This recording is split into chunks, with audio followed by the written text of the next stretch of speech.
I'm excited for our fourth and final workshop of this spring. Thank you all for being here. It's exciting. This is an exciting moment, but also a sad moment because this is the end of our workshops for the spring. But I'm very excited for our workshops in the fall. I hope you all sign up again.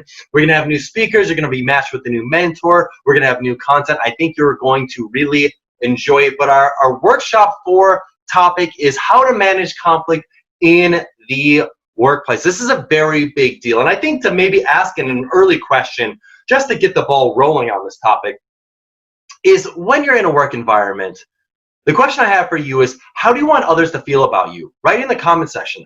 I love to learn about it, because what's so critical is the intentionality that we have about how others feel about us. I think so often when we're in a stressful work environment, we think about blaming other people. We think, well, XYZ person wants to sabotage me. They're always trying to undercut me or undermine my work, or they just do these things just to frustrate me. But more often than not, I find that they don't do it on purpose. More often than not, I find that they don't even know that what they're doing is frustrating you. And so what I really want to open up for in terms of this conversation, this question, is how do you want other people to feel about you? Because there might be something that you do that frustrates somebody else. You don't even realize that that's what you're doing, because you maybe haven't set an intentionality. It just was the most convenient for you to do thing for you to do at the time, so you just kept on doing it. You had no idea that this frustrated other people. So write in the comment section, how do you want other people to feel about you at work? Do you want other people to think of you as reliable or dependable or hardworking or kind, friendly, always optimistic, nice, always having a good, positive, upbeat personality? How do you want other people to perceive you? I'd love to learn about that, because ultimately this is your reputation. This is how other people perceive you. And this is so critical, because I think it's so often, it's so easy to blame others for the things that they do that frustrate us, but it's so easy to be blind to how what we could do might frustrate them.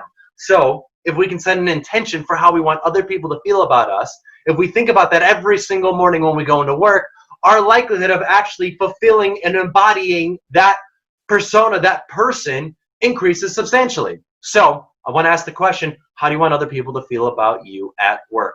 Now, this is critical, because ultimately this means that you're going to have to remove any other personal baggage to make sure that you're still staying consistent with how you want other people to feel about you. It doesn't matter if you found out your grandma just got diagnosed with cancer, or that your dog just died, or that you're having rough things that are going on in your relationship. Does not matter, because at the end of the day, what matters is, are you able to stay consistent to who you said you wanted to be? And the person that is the most professional, the person that is really bringing it every single time, is the person that can stay the most consistent.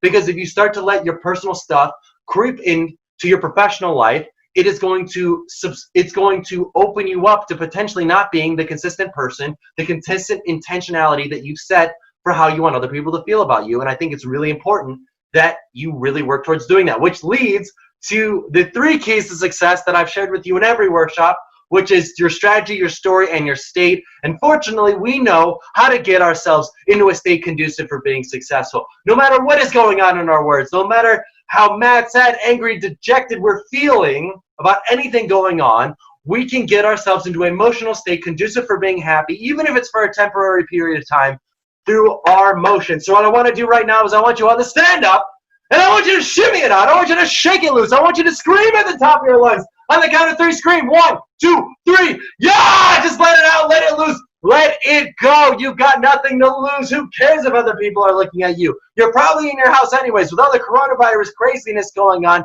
you're probably in quarantine. This is the time to let loose. Because here's the thing. What we know is that when you are able to do that, you're getting your blood moving, you're getting your blood flowing in your brain, you're releasing endorphins in your mind, you're getting yourself into a state conducive for being successful. So by doing that, you are putting yourself you are taking yourself from wherever you were, and you're putting yourself into a much more elevated status.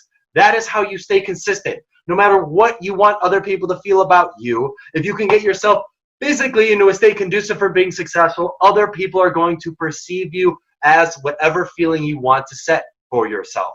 So that's critical.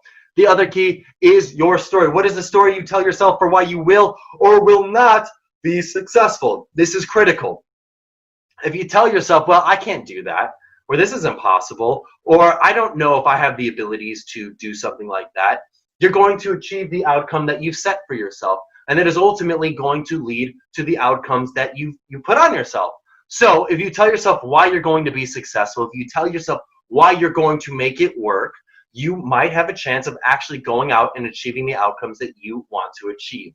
Now, the last key is your strategy. What are the things that you can do on a daily basis to get yourself there? So maybe if you think to yourself, how do I want other people to feel about me? Maybe if it's to be kind. What can you do that's really kind on a daily basis to really reinforce that feeling you want other people to feel about you? If you want other people to feel that you are hardworking or confident or reliable, what can you do on a daily basis that will embody, that will reinforce you being kind, hardworking, or confident, or reliable? What are those things that you can do to set yourself up for success? That is your strategy. Those are the things that you can do on a regular basis. Now, the reason why this all relates to conflict management in the workplace is because these intentions about how we want other people to feel about us is critical to what we actually manifest at work. Now, it's so easy to get into a rut. It's easy to get frustrated. It's easy for us to blame other people for our problems. But here is a great way. This workshop on conflict management is a great tool for you to leverage to help you overcome a lot of the issues that you've got and that you've essentially had for yourself at work. One of the biggest things that I'm a big believer, I'm a huge proponent of, is this concept called this concept called observation, feeling, need, request. This is the key to nonviolent communication, which you might think, I'm not getting violent in the workplace. That's okay. But what I've observed is that this is one of the best ways to totally diffuse a situation. Whether somebody gives you a snide comment at work that you just didn't appreciate, or somebody made an action that you felt like just didn't respect you, or your time, or your abilities, or that overall just frustrates you. As opposed to getting pissed off, yelling at them, exploding at them, being passive aggressive and talking shit about them behind their back, or anything that does not target the issue head on, any of those actions are not productive. Observation, feeling, need, request is productive and can help you come to a solution.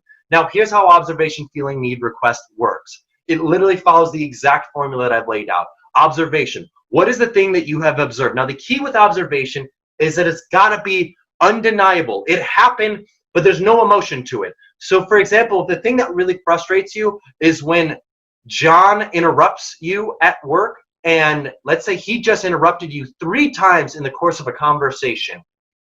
You can say, hey, John, I was hoping that we could chat for a minute. John says, yeah, sure, what's going on? You say, hey, so one thing that I observed is that in the course of this conversation, you interrupted me 3 times. Now, you don't say you were being a jerk, you were being a dick, you interrupted me and really threw me off. Like no feelings tied to it, just you interrupted me 3 times. I started talking about this, and then you cut me off and started talking about that. I started talking about this, you cut me off, started talking about that, and then I started talking about this, and you cut me off and started talking about that. It's the key is that it's undeniable. It happened. It's something that John can say, you know what? You're right. I did interrupt you 3 times. Now, doesn't matter what his excuses were for interrupting you. The next part is the feeling. Now, the feeling is how do you actually feel about that? You're not here to call out John and call him out for being a jerk. You're here to say, hey, when I am interrupted, I feel belittled. I feel disrespected. And now this is the big part, your need. Now, don't elaborate, by the way, when I say those feelings, don't elaborate on them. Just say, hey, I felt belittled. I feel belittled and disrespected. That's it. Everyone can relate to the feelings of being belittled and disrespected.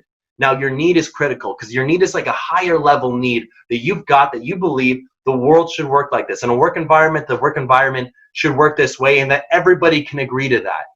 And so your need is, you know what, hey, my need is that I work in a work environment where I feel like when I'm speaking that I'm being respected and that I'm at least being heard. And now that's critical. If you put that out there, John can probably agree to that. The last part is request. Now, what is a request that you can make to John so then he can start to take action that ultimately it can formulate change? Now, you don't want to make it something that's concrete. You don't want to say, hey, my request is that you never interrupt me again. Unrealistic. probably not going to happen. John may interrupt you sometime in the future, especially if he's weaning off this because it was a habit. But if your request is, hey, my request is that when I'm speaking, that you're conscious of what I'm saying and that you try your best to refrain from interrupting me when I'm speaking. That's a very fair and valid request. John can probably agree to that because you're not asking for too much. You're just asking for him to be conscious of it. So that is how observation, feeling, need request works. It ultimately just lays out exactly what the thing that happened was, how you felt about it, without calling out John or calling out the other person or talking about how bad of a person they were, sharing what your need is and your request for how they can implement that for the future. That is critical. Now, we're going to talk a lot about this later on tonight in this workshop with our guest speaker. Our guest speaker is an expert on conflict management in the workplace. I think you're going to really enjoy what our guest has to say. But those are my personal observations about what I've observed to work in observation in terms of conflict management. The last thing that I want to share before we jump into our guest speaker is this importance of teaching somebody else something that you've learned. One of the things that I've observed is that when people go through this workshop, when people go through this program, 20 is the magic number.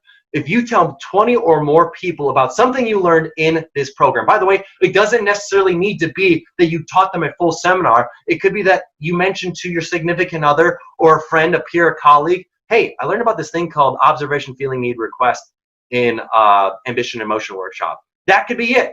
We know that when people tell 20 or more people about something they learned, anything they learned in this program, their likelihood of achieving their professional goals increases exponentially. And the reason why is because teaching something to somebody else reinforces that information in their mind. And so by doing that, by telling 20 or more people, the likelihood that this is going to stick, the likelihood that you are going to apply it in your professional environment, and the likelihood that you're going to achieve the professional goals that you've set for yourself, because that's been such a big focus of this program, increases exponentially.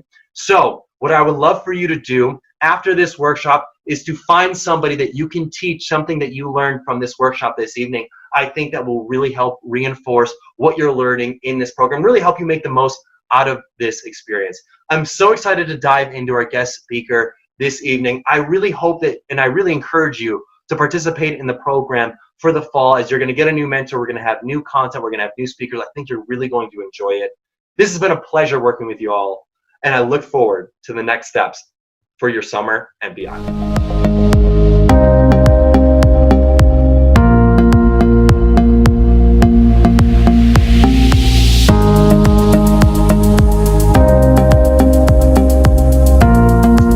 So I'm so excited to transition to this next part of our workshop this evening. I've got a wonderful guest, as our topic is how to manage conflict in the workplace. I've got an amazing guest here to talk about that with us this evening. So I have Hallie Crawford. Hallie has been a certified career coach and national career expert for 19 years. She has helped thousands of people transition into their dream career, navigate the job search, and enhance their performance at work. Hallie is regularly featured in U.S. News, Forbes, The Wall Street Journal, CNN, and Fox Business News. Hallie, thank you so much for being here this evening. No problem. It is my pleasure. Thanks for having me. So we are here to talk about how to manage conflict in the workplace. Now, a lot of the people that are in our workshops are in their careers. They may have started to face maybe work politics, communication issues, some barriers that might frustrate them as they pursue their paths forward. And so that is what we're going to talk about tonight. So I guess what I love to learn, I know I kind of give a brief intro of you, Hallie, but would you mind maybe giving us just a little rundown of who you are and a little bit more about your background, just so then our audience can learn a little bit more about you? Sure, absolutely. So I am a certified career coach. I've been in coaching, training, and leading workshops for just over 19 years now. There's actually a lot of gray hair kind of hiding in here. So I'm 47. And I have an undergrad degree from Vanderbilt University and a graduate degree from the University of Illinois. Both are in communications and education. And I absolutely love what I do. My company has been in business for a long time, and I have several different resume writers and coaches on my team. And we are all incredibly passionate about helping people get into the right career fit and be successful in whatever that career fit is. So love this topic in particular of how to manage and handle conflict, because one of the kind of near topics that is near and dear to my heart is helping people leverage coaching skills and techniques to manage different issues in the workplace. Yeah, that's awesome. Thank you so much for sharing that with us. Now, one of the biggest things that I hear quite frequently with professionals that I work with is they'll say things like, man, this person's trying to sabotage me, or they've got it out to get me, or they're purposefully doing these things to frustrate me. And oftentimes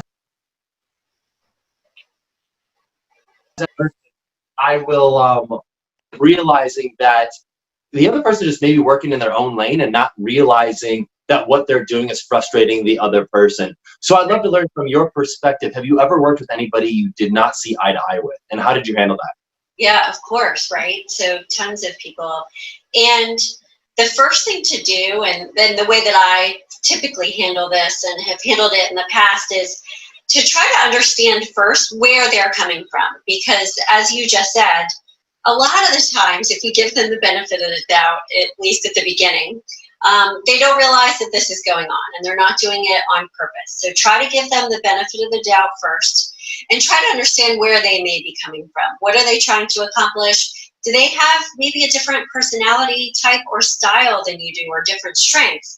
And that's part of what the rub is. Maybe it's they have a different set of values and priorities about what's important to them, and they don't even understand, ooh, there's a different, someone with a different perspective over here that I need to be mindful of. So try to give them that benefit of the doubt, and the first thing is to think about where may they be coming from.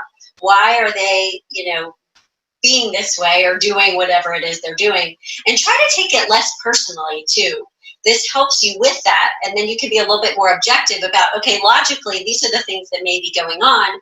Let me try to see it from their perspective, and then talk with them about it. And instead of just bulldozing right in with, oh, this is frustrating, and why are you doing this to me? Because again, that's taking it personally and will get them defensive, which does not help, is ask them first, so what's going on? How is this project going for you? How are you feeling about it? Tell me a little bit more about your approach to this. Ask them questions and find out where they're coming from, because then that can help you understand, okay, what's going on over there, and even more so come up with ideas about where you guys can compromise a little bit. Does that make sense? Makes tons of sense. It makes me think, do you ever hear the objection, no, but you don't understand? Right. That doesn't work very well. That doesn't help. So, oh yeah, go ahead. Actually try to understand by asking them first. And, oh, by the way, I should add, make sure that you actually listen to what they say. I think, what is it, the quote from Stephen Covey, seek to understand before being understood. So it seems like that sort of information really resonates well with this. I guess the question I've got is, if I feel like I tried to work with somebody, this person really gets on my nerves, they're really frustrating me, every time they're the bane of my existence. Anytime I go into work, I hate seeing them. I mean, if anybody watches the TV show The Office, it makes me think of Michael and Toby. Right. Totally. And so it makes me think, if I've really tried, is it possible to continue working with that person, or how do you try to manage that? Yeah. So, I mean, obviously in some cases, things could just go on being really, really difficult and it's not going to work. There's those extreme cases where it's just too tough. But I would argue that 9 times out of 10, you guys can work it out and figure it out in some way, shape, or form. Remember, this doesn't mean you have to be best friends. You don't have to actually love the person. You can, like them enough, or even just say, I appreciate their strengths and, what they bring to the table. Okay. And so I do think it's possible to work it out and come to a logical, rational, conclusion, and even a compromise of, okay, if you do you can do things this way over here. I need to do things this way, but can we compromise by, meeting in the middle? So I do think that you can work it out. One of the things you want to do is have guidelines that you agree to for your behavior and how you work together more effectively. And that involves not just actually working on the work or doing the work and talking about the work, but talking about how you all work together effectively. So designing that relationship a little bit better. Yeah, I love that perspective. And speaking of, you mentioned you're not expected to be best friends with them, but speaking of best friends, speaking of people, are there go-to people that you suggest people go to share their issues with, or do you suggest that they tuck in? And sometimes I've heard from other professionals where they said, well, I don't want to share with anybody else my frustrations because I don't want to bring them down, or I don't want to potentially inhibit on their worlds. Is it healthy to have a confidant to share some of maybe the issues going on at work with? I really do. I think that having a confidant, and you can think about it in a couple different ways depending on, the people who are in your life. I personally like having someone like who's a work confidant, but also someone outside of work. And usually I would say start with the person outside of work, because sometimes they can be, less emotional about the whole thing, give you a more objective perspective. The person inside of the workplace, you got to make sure, obviously, that you trust them so that they're not going to go telling everybody about this, obviously.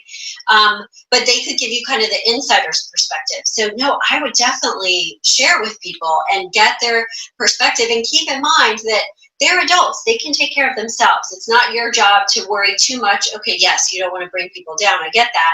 But it's not your job to fix or take care of them. You can let them know in advance, hey, I need to talk to you about something kind of touchy and it's a little bit stressful. Is that okay with you? You can ask permission. Yeah, workplace mentors are extremely valuable. They're people that you can empathize with, and they can empathize with you. I love that. And so actually it makes me think, I want to take a quick moment to ask the audience a question. And that is, who is your workplace confidant? Who is your person that you can go to ask questions, to share your concerns, share your frustrations, just the overall vent with? Post in the comment section. I'd love to learn about that. But let's talk about other components to work, Hallie, because I feel like there's a big key here. And that is when I am relying on my work when I'm relying on someone else to complete my work, and this other person really bugs me, really frustrates me, how should I go about handling that situation? Yeah, that's really tough, right? Because if they're not doing their work, or they're delayed, or whatever it is, that impacts what's going on for you. So even assuming, let's say that you've been working with them for a while, it kind of piggybacks on the idea that I was saying before about designing your relationship more effectively. So I would have a quick conversation with them, either over the phone or face to face. This isn't a good thing via email or text, because things can get misinterpreted and it can be touchy. So I would have a quick conversation about, hey, can we chat about how we manage this project together more effectively, what the deadlines are, what our roles are, that kind of thing. And say, I'd like to talk about, the role that we each play and what we need to be doing to be effective. And discuss with them, don't go into right away the whole, this has happened and I couldn't get this done, the blaming thing. Don't get into that at the beginning. You can deal with that a little bit later if you need to talk about the impact on you. But start out with some, boundaries, guidelines, parameters of, when can we get these things done? When can I expect to get this from you? This is what you can expect to get from me in this time frame. So if you try to have it be a collaborative thing, asking them questions about, when can you get this to me? What's a reasonable time frame for you? And inviting their feedback and input. And even if you have to say, like, look, I just wanted to touch base. Is everything going okay? Is there anything I can help you with? Are you struggling with anything? Like that at least invites open, more upfront, honest conversation. And then you can get into that kind of deeper, more difficult stuff. Yeah, I love that perspective on there, because it's a little bit of like the IKEA effect. The IKEA effect essentially says that if I helped build something, I'm much more likely to be invested in that thing because I helped build it. So as opposed to it being my way or the highway, you can create expectations together collaboratively, as opposed to saying, these are my expectations, you need to adhere to them, or saying, hey, what are your expectations, and I'm just going to adhere to yours. Create them together and really set the tone. Are there specific tactics you leverage to try to go about like achieving those expectation setting, moments at the beginning of a relationship? Absolutely. So I come in with ideas and suggestions about what I think is going to work, so that when I ask them if they're kind of stumped and they're not really sure, I'll say, some of my ideas were this, can I share those with you? Okay, great. Here's some of my ideas, and lay those out there so that they can, say yay or nay or whatever, but also asking what we call as coaches powerful questions that are not just yes or no questions, but they're open-ended and they invite conversation and they invite thought. And by the way, they assume a positive outcome. So for example, how can we manage this task more effectively together? How can we ensure that we each get our work done on time? Are there things I can help you with or reminders I can send you or whatever it is? And if you notice, those aren't yes or no questions. And also they assume that we can make this happen. So if you ask those types of questions, that's going to be a much more productive conversation to get to common ground here if you ask them that way instead. I love that. And I love that you came from the side of asking questions, which is, by the way, something we teach in mentorship all the time. Whether you're mentoring somebody else or you're getting mentored from somebody else, to get greater insight, clarity into what advice somebody's sharing, ask questions, as well as when you're sharing advice with somebody else, as opposed to saying, you need to do this. You could have said, have you considered doing this? It's so much more gentle and so much more likely to stick. It goes back to the whole IKEA effect. People are much more likely to feel like this was my idea too. And so more likely for them to invest in it. But now I want to transition a little bit because I know I'm personally guilty of this. I have set expectations, and sometimes on rare occasions, and this really sucks, but I'll drop the ball. I've done it before, and then I feel really horrible about it because I feel like, gosh darn it, I totally told them this is what I expect, and I totally hypocritically did the thing that I said I didn't want to expect happen. How do you handle that? Well, in that you have to first realize and remember that we're all human, and the person that you're talking to that you drop the ball with is human too, and hopefully they can be understanding. So give yourself a break at the beginning and understand that we all make mistakes, and the key is that you need to learn from them. That's the bottom line.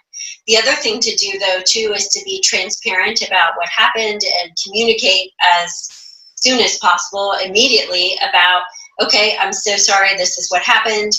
I'm going to get it to you at this new deadline or whatever it is. And also be mindful of when you're apologizing and setting the new expectation, two things. Number one, be mindful and empathetic for how you dropping the ball impacted them, so that you can help them clean up the mess if there is a mess that needs to be cleaned up. And that empathy will help them feel a lot more seen and heard and understood, not just like, you ignored the deadline and that was it. And then the second thing to do is to evaluate at that point as well, is there anything I need to change on my end, or do we need to change together so that that doesn't happen again? So are there systems that you need to put in place for yourself? Are you overwhelmed and you need to take on less and say no to more or whatever it is, so that you don't get into that situation again? So the idea is learn from it at the end of the day, obviously. Yeah, absolutely. That is good. I really like that perspective there of just being able to own your mistakes. I feel like really what you're trying to say is the I'm sorry, but, or the I'm sorry that you felt XYZ is not actually an apology in this type of scenario. It just own the thing that you did and don't blame anybody else, even if you think it was partially their fault for something happening. Right. Just get it out there, fall on the sword. They'll be more likely to be understanding and kind to you because, again, we're all human. Yeah, it's authenticity. No, that makes a ton of sense. So what if someone has a very different work style as me? So me personally, I'm very much a doer. And it's like if some people are ready, aim, fire, I'm ready, fire, aim. I'm like, boom, boom, boom, boom, boom, let's go. And then I'll be like, okay, I totally messed that up. That worked okay, but I need to change it up a little bit. Whereas other people are like, this needs to be perfect before I submit it and to anybody. I don't know, some people might be more like me, some people might be more like the opposite. How do you make sure that people work together when they've got different work styles?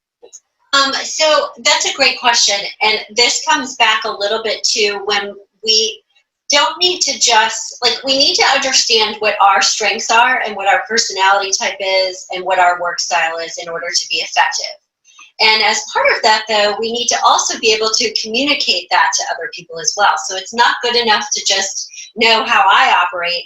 I need to be able to and willing to let other people know that so they understand why I'm coming across in the way that I do. So, for example, using you, I'm going to put you on the spot here, is you need to tell people that that's how you are. Like, look, this is how I operate. If you don't operate that way, listen, I totally understand. Please know that I'm not trying to be, annoying or frustrating. This is kind of part of my personality type. So feel free to give me feedback, to push back at me, to kind of corral me, ask and tell them, and invite feedback and input, and let them know they can tell you what's up and be direct and honest with you. And at the same time, the third thing you need to do, not just understand your own and communicate how you come across, but try to understand how other people's styles are. So realize that not everyone is just like me, that they have different ways of working and operating, and taking the time to observe them to better understand who they are and where they're coming from and what their style is, instead of just bulldozing with your style again, is really important and helpful, because then you can try to talk their language, speak their language. You can try to, communicate with them in a way that's going to be more effective for them, and help them manage their workload in a way that's going to be more effective for them, not just how you operate.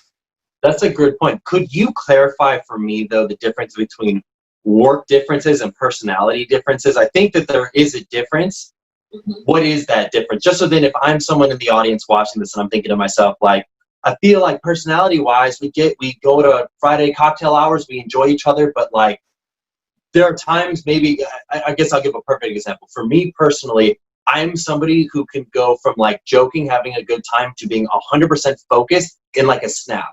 And so sometimes what'll happen is, if I'm joking with a colleague and then I all of a sudden turn on to serious focus mode, they might struggle because they're we were just joking around 1 minute ago. I need a little bit of a grace period here. That, I would say, is probably a work style difference, but a personality difference is probably something different. Could you explain that to me? Yeah. So your personality traits, especially socially, kind of like you're talking about, people have a work persona and a personal persona. And so people can appear, I don't want to say dramatically different, because it shouldn't be like a Jekyll and Hyde thing, right? But they can appear to be different, obviously, based on in their personal life and in their professional life. And that's normal. We usually have kind of these two different personas, if you will. And personality-wise, though, that's more like if you're more extroverted or introverted, if you're more of a leader or a follower, or more of a big picture thinker or detail oriented, right? But your work style is more about what your strengths are and how you execute your work, and kind of how you think in the background of things. Okay, so your personality can be bubbly and all of that, but at the same time, underneath that, in terms of how you approach your work and your professional life, may be very stringent and rigid and all of that. And it's two completely different things, because that's how you approach your work and your action items, versus just kind of, for lack of a better way to say it, softer personality traits. Does that make sense? Makes tons of sense. I love how you conveyed that. That makes a lot of sense. I think our audience would appreciate understanding that difference there. Now, one thing I want to talk about now, and this is very similar and on this topic, but let's talk about feedback for a moment. I feel one, a lot of times when I'm giving feedback, if I'm not doing it in a certain way, there's a right way to go about doing it, and there's a wrong way to go about doing it. And sometimes if I'm doing it in the wrong way, it could be perceived in not the light I want it to be perceived in, and then vice versa. When I'm getting feedback, it depends on if it comes at me where it feels like it's really critical and stinging, I might perceive this as someone really attacking me, and I'll automatically respond defensively. Sure. I guess maybe the first question is, how can I go about ensuring that when I'm giving feedback that it's being received well, and that when I'm getting feedback that I'm coming in with an open mind, ready to receive information without being defensive?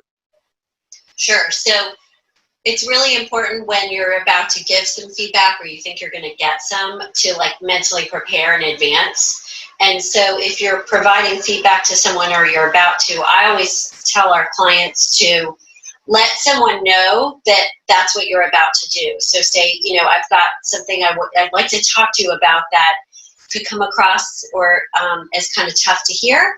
or might be a little bit touchy. Can we talk about that for just a couple minutes right now? Is now an okay time, or should we talk about it later? So you're getting their permission, you're asking their permission in the first place, and you're giving them a heads up.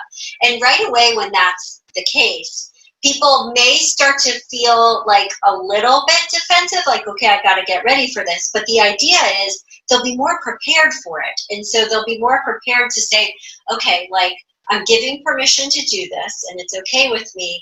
And they'll be less caught off guard. When we're caught off guard, defenses go up right away. Okay.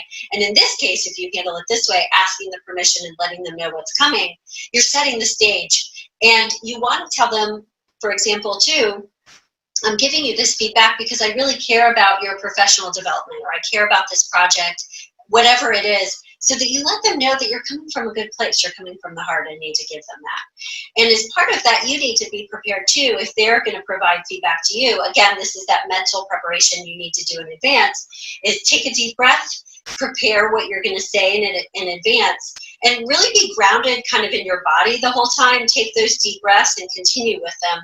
Be grounded in your body the whole time, so to speak, so that you're speaking slowly enough, you're calm, and you're ready and prepared to listen, but give the feedback in a good, empathetic way as well.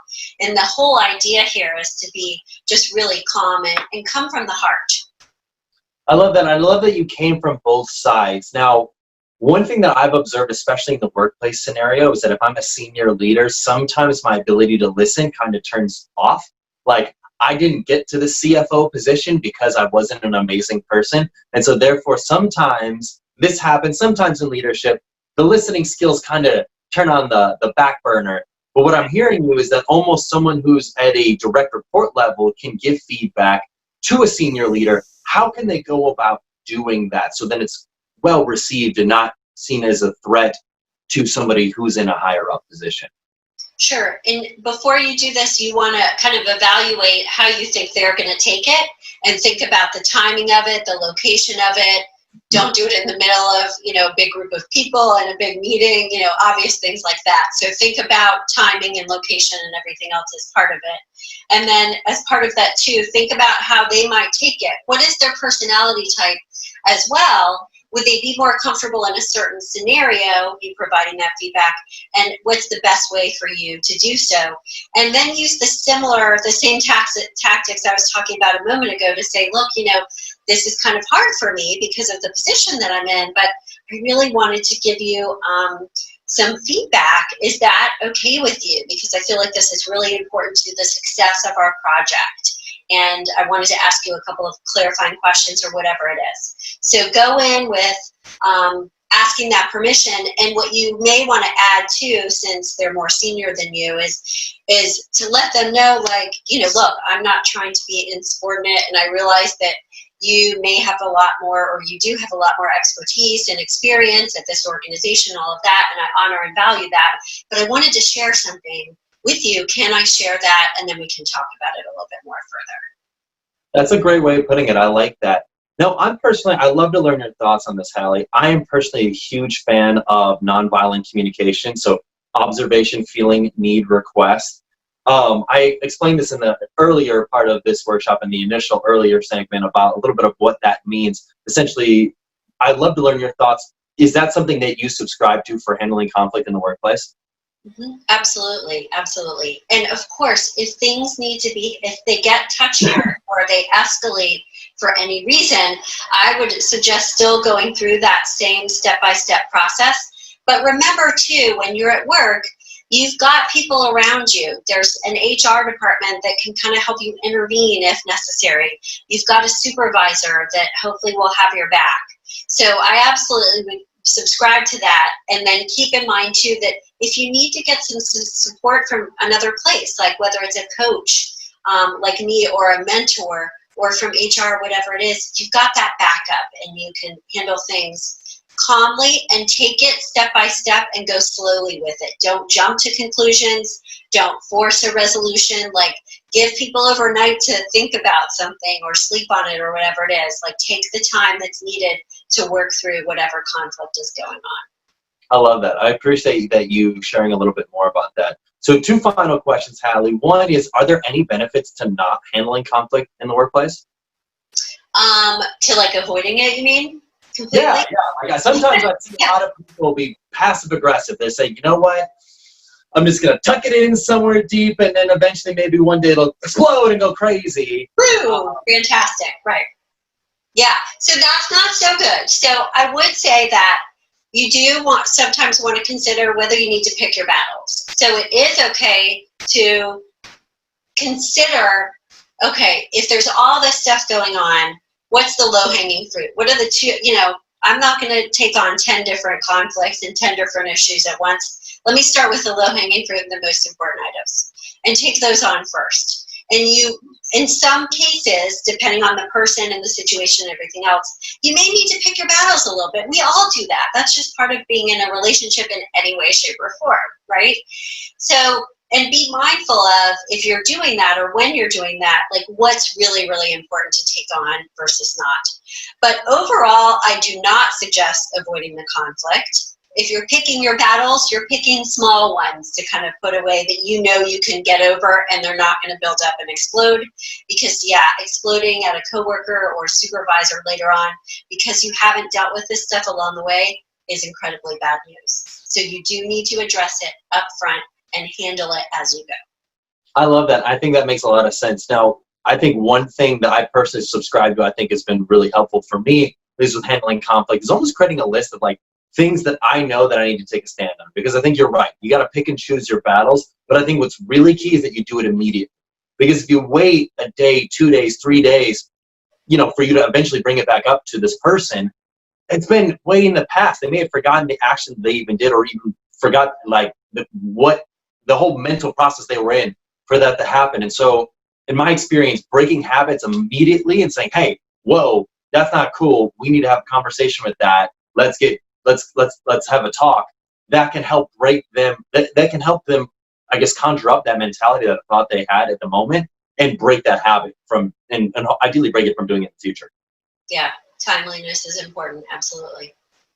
Awesome. So Hallie, thank you so much for being here this evening. I think our audience has really enjoyed learning what you've had to say about managing conflict in the workplace and just overall how to be a better professional, especially as it pertains to feedback. I had a question for you, and that is, how can our audience connect with you? Do you have any books, podcasts, websites, any things that you are working towards that you would like to share with our audience so then they could connect with you, learn more about you? Yes, absolutely. Thanks for asking. So a couple different things. So definitely connect with me on LinkedIn because we share a lot of great articles and information and timely advice on LinkedIn. And then also go to our website at Hallie Crawford, HALLIE Crawford.com. You can schedule a free consultation with me to learn a little bit more about our coaching services. But we also have a ton of great information on our blog and low-cost products and tools that are on our career store as well. Cool. Awesome. Well, Hallie, thank you so much for being here this evening. This has been awesome. By the way, everybody who's in the program, thank you all for being here. This was our final workshop of the spring. I hope to see you in the program for the fall. I look forward to seeing how things go and grow for you over the course of the summer. And like I said, I really hope to see you in the fall, where we'll have you connected with a new mentor, see you with new guest speakers, and talk about new topics. Thanks, everybody. Thanks, Hallie.